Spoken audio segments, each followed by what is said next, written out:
Брошенную собаку продали за $1. Никто не подозревал, чем занята была маленькая девочка. Он был сломан, покрыт кровью и казался никому не нужным. На шумной фермерской ярмарке старый немецкий овчар сидел в ржавой клетке, опустив голову. Никто не сделал ни одной ставки, пока из-за спин взрослых не вышла девочка лет 6 в яркой фиолетовой толстовке. В ее маленькой руке дрожал помятый $1. «Я хочу его», — сказала она. Тишина легла на сарай. Даже ветер остановился, когда ребенок сделал шаг к клетке, где сидело забытое сердце. Лина сжимала свой помятый $1, будто от этого зависела жизнь. Ее отец стоял позади растерянный. Он пришел на ярмарку показать дочери пони, но не ожидал, что она вцепится глазами в грязного, измученного пса за решеткой. «Лина, милая», — тихо сказал он. Он был болен, стар, может быть, даже опасный. Но девочка не слушала. Ее взгляд был прикован к овчарке. Пес не шевелился, только следил за ней мутными глазами, в которых еще тлела искра не надежды, а боли. Толпа вокруг переглядывалась, кто-то усмехнулся, кто-то отвел глаза. $1. Во. Лениво повторил аукционист. Никто. Тишина. Только шум шагов и запах сена. «Я дам $1», — прозвучал тонкий голосок. Все обернулись. Мужчина с микрофоном опустил глаза и увидел девочку. «Девочка, ты понимаешь, что делаешь, Пасети?» — спросил он. Она кивнула. «Я хочу, чтобы он жил». Толпа смолкла. Кто-то кашлянул, кто-то тихо сказал: «Попробуйте, Том». Аукционист пожал плечами. «Продано. За $1». Лина шагнула к клетке. Сердце стучало в ушах. Она опустилась на колени, осторожно протянула руку между прутьями.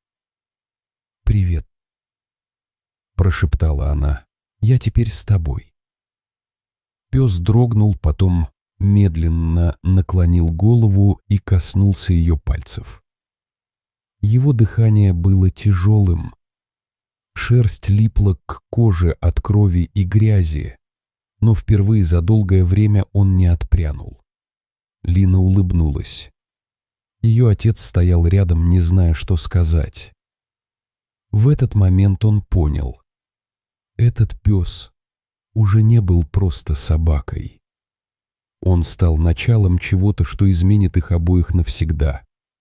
Когда клетку открыли, послышался тихий скрип металла и тяжелый вздох толпы. Пес, словно не веря, что решетка отступила, медленно поднялся. Его задняя лапа подрагивала. Глаза оставались настороженными. Девочка протянула руку, но не стала торопиться. Она просто стояла рядом, позволив ему самому сделать выбор. Он сделал шаг, сначала один, осторожный, потом второй, и вдруг, будто поняв, что никто не собирается бить или толкнуть, пес приблизился и ткнулся носом в ее ладонь. Лина улыбнулась. Робко, но с каким-то удивительным спокойствием. «Мы заберем его», — сказала она отцу, не поднимая головы. «Лина, он ранен», — мягко ответил мужчина. «Ему нужна помощь». «Тогда мы поможем», — твердо произнесла она. Толпа расступилась, когда они вышли из сарая. Пес хромал, но шел за девочкой, как будто уже знал, что может доверять. Люди провожали их взглядами, кто с улыбкой, кто со стыдом. Один из мужчин, держа шляпу в руках, тихо пробормотал: «Маленькое сердце, огромная смелость». На улице ветер гнал пыль и запах травы. Возле старого пикапа стояла женщина в белом халате, ветеринар, приехавшая осмотреть лошадей. «Ему плохо, сказала Лина, и ее голос дрожал. «Вы можете его спасти».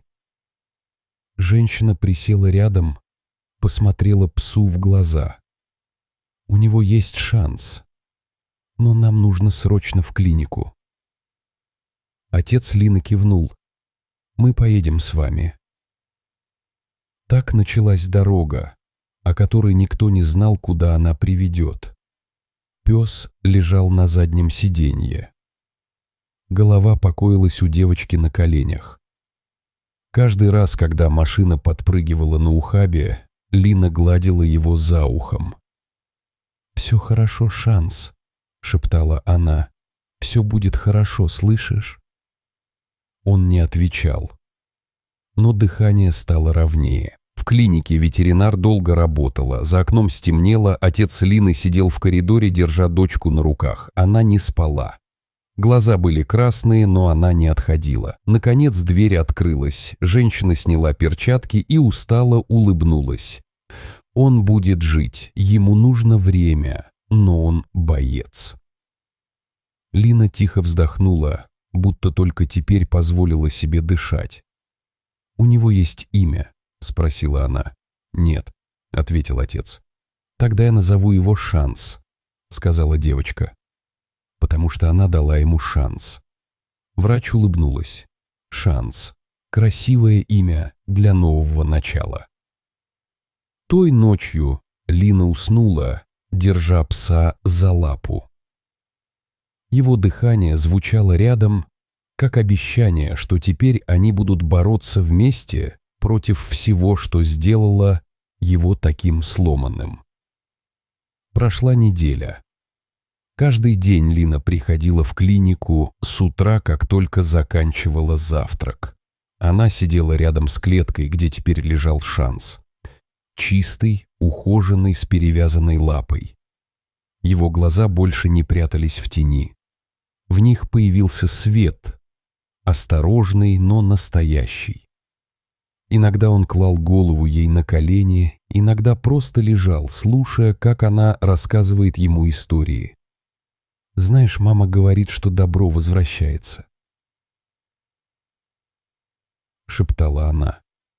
«Может, теперь и тебе повезет». Ветеринар доктор Клара с улыбкой наблюдала за ними из-за стеклянной перегородки. Она не могла объяснить, почему собака, которую едва вытащили с того света, вдруг стала выздоравливать с невероятной скоростью. «У него есть причина жить», — сказала она отцу Лины. «Иногда этого достаточно». В один из дней Клара пригласила Лину в кабинет. «Хочешь кое-что увидеть?» — спросила она и подняла лапу Шанса. «Посмотри. На внутренней стороне бедра собаки под выщипанной шерстью виднелись бледные цифры. Старая татуировка». «Это военная метка», — объяснила доктор. «Он служил как солдат», — удивилась Лина. «Да, судя по коду, он был поисковым псом. Возможно, спасал людей». Отец девочки нахмурился. Но почему он оказался здесь? Клара вздохнула. Иногда, когда служебные собаки теряются во время операции, их списывают как погибших. Похоже, этот пес выжил, но домой не вернулся. Лина посмотрела на Шанса. Теперь она видела не просто пса. В нем было что-то большее: история, боль, преданность. Она провела рукой по его шерсти и тихо сказала: «Он герой». Через пару дней история о девочке, купившей собаку за $1, появилась в местной газете. Фотография, на которой Лина держала Шанса за лапу, мгновенно разошлась по соцсетям. Люди писали: «Маленькое сердце, большая душа, Кемир все еще не потерян». Телефон клиники звонил беспрерывно, волонтеры и журналисты, даже бывшие военные, спрашивали, чем можно помочь. И вот однажды доктор Клары зашла в кабинет с письмом. «Лина, тебе нужно это прочитать», — сказала она. Письмо было от мужчины по имени Дэвид Хоффман. Он писал: «Если этот пес действительно носит татуировку с номером D349, значит, это мой напарник. Его звали Рекс. 3 года назад он спас мне жизнь. Вынес меня из-под обломков после взрыва. Мы думали, он погиб. Если он жив, я приеду». Лина перечитала письмо несколько раз. «Он приедет за ним?» — спросила она шепотом. Отец обнял ее за плечи. «Думаю, да, и знаешь, это правильно». Девочка долго молчала, потом тихо сказала: «Я не против. Главное, чтобы он был счастлив». И с того дня Лина начала готовить Шанса к встрече. Она учила его командам, гуляла с ним, пекла печенье и приносила кусочки в тканевом мешочке. Шанс следовал за ней по пятам, словно понимал, что скоро произойдет что-то важное. Когда ветеринар сказала, что завтра приедет Дэвид, Лина не спала всю ночь. Она сидела у клетки, гладила пса и шептала ей: «Няня, не бойся, он хороший, он твой человек». Шанс тихо вздохнул, положив морду ей на колени. И где-то внутри девочка почувствовала: этот момент изменит все. День встречи настал серым и ветреным. Тучи низко висели над городом, и, казалось, небо само затаило дыхание. Лина стояла у ворот клиники, сжимая в руках старую синюю ленту, которой собиралась перевязать ошейник Шанса. «Готово?» — спросила она.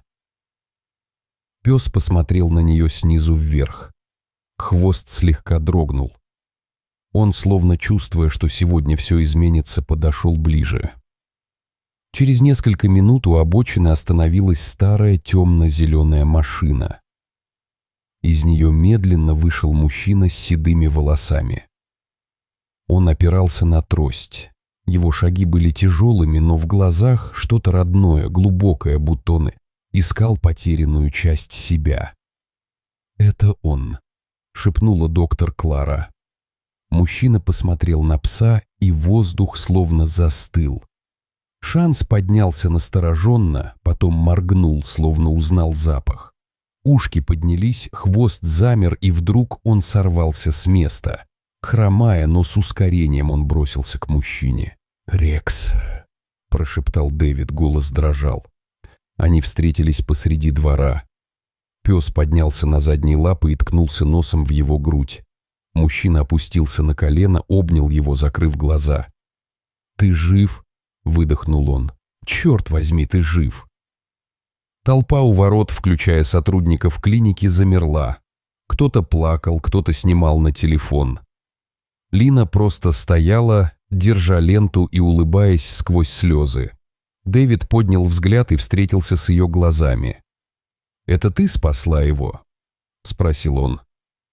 Она кивнула. «Я просто заплатила $1. Мужчина улыбнулся, моргнув от слез.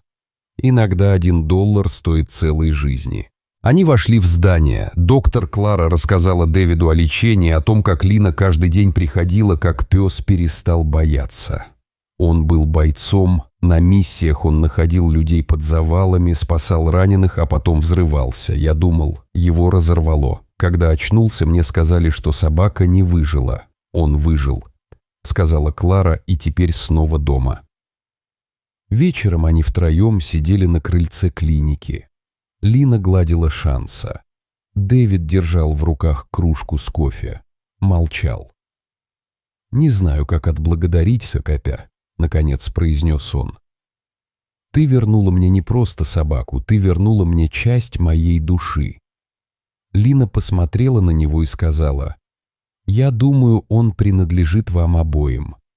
Они договорились, что Шанс будет жить у Дэвида, но Лина сможет навещать его. На следующий день их история разошлась по всей стране. Журналисты, волонтеры, ветераны – все хотели увидеть девочку, купившую героя войны за $1. Фотография, где Шанс стоит между Линой и Дэвидом, стала символом надежды. Вскоре Лину пригласили на церемонию. Мэр города лично вручил ей медаль за сострадание и силу сердца. Когда она вышла на сцену, в зале было много взрослых. Вспышки камер слепили глаза, но затем она увидела у входа знакомый силуэт. Шанс стоял рядом с Дэвидом, гордо с поднятой головой. «Я просто не могла пройти мимо», — сказала Лина в микрофон. «Если бы не дала ему $1, я бы дала ему хотя бы руку, потому что никто не должен быть один». Зал встал и аплодировал. С тех пор жизнь Лины изменилась. Каждую субботу она с отцом ездили к Дэвиду за город, в дом с белым забором и большими яблонями, где теперь жил Шанс. Как только машина подъезжала к воротам, пес выбегал навстречу хромой, но с радостным лаем. Девочка смеялась, а Дэвид из окна улыбался им. Они проводили дни вместе, гуляли по полям, учили Шанса новым трюкам, иногда просто сидели на веранде, слушая ветер. Между Линой и Дэвидом возникла особая связь, как будто невидимый мост, построенный из благодарности и тепла. Однажды Дэвид протянул девочке небольшой кулон в форме лапы. «Это для тебя, напоминание, что добро, которое ты сделала, не исчезает, оно живет дальше». Лина сжала кулон в ладони. «А вы ведь тоже спасли его когда-то?» — спросила она. Дэвид кивнул. «Да, но теперь он спасает меня снова. По-другому». Над землей опускалось золотистое солнце. Шанс лежал между ними, теплый, спокойный, счастливый. Пламя отражалось в его глазах, и казалось, он тоже все понимает. Позже пришли новости.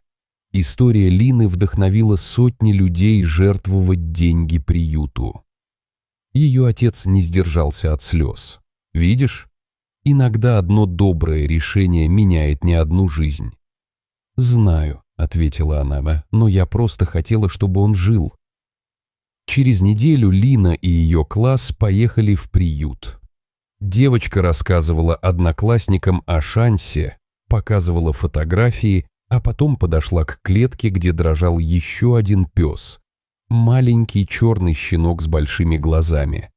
Она присела и улыбнулась. «Привет, я Калина, и, кажется, я знаю, как все начинается». Прошло несколько месяцев. Зима тихо вступила в свои права. Снег лег на деревья, на забор, на крышу дома Дэвида. Лина снова приехала. Она подбежала к крыльцу, и навстречу ей вышел Шанс, оставляя следы на белом Насте. Он подбежал, толкнул ее мордой и залезал щекою к ней. Девочка смеялась, а Дэвид стоял у двери, глядя на них с тем самым выражением, в котором сочетались благодарность, нежность и тихое восхищение. «Ты ведь понимаешь?» — спросил он потом, когда они сидели у камина. «Если бы не ты, нас обоих бы не было, а если бы не он, я бы не знала, что такое настоящая доброта, Мбисю», — ответила Лина. Шанс лежал между ними, теплый, спокойный, счастливый. Позже, когда пришли новости о том, что история Лины вдохновила сотни людей на помощь приютам, мир вокруг стал спокойнее. И где-то в этом молчании звучала простая истина: спасая кого-то, мы спасаем и самих себя.